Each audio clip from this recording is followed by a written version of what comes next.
बंगोपसागर बल गोटाऊँ बात्या मंथा तेबे गभीर अवपात परिणत है मंथा सकाल 5:30 घनीभूत हो गभीर अवपात परिणत होती बात्या आज संध्या सुधा नेब बात्यार रूप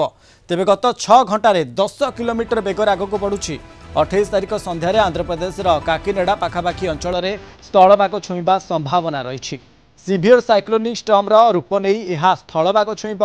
संभाव्य बात्यार लैंडफॉल नहीं यही सूचना देइछन्ति पाणीपाग विभाग केन्द्र पोर्ट ब्लेयर रु 610 किलोमीटर रही चेन्नई रु 790 विशाखापट्टनम 850 काकीनाडा 840 और गोपालपुर रु 950 किलोमीटर दूर रही मंथा तेज आसंता सकाळे बात्यार परिणत हो 28 रे गभीर बात्यार रूप नेप मंथा लैंडफॉल बेले पवन बेग 90 रु 100 किलोमीटर रहिबो तेज झटका पवन बेग 110 किलोमीटर पर्यंत बढ़ी पारे बात्यार रूप नेबा परे यार नाम मंथा रहिबो तेज बात्यार परिणत होगा उत्तर पश्चिम दिगरे गति करी आंध्र उपकूला मुहां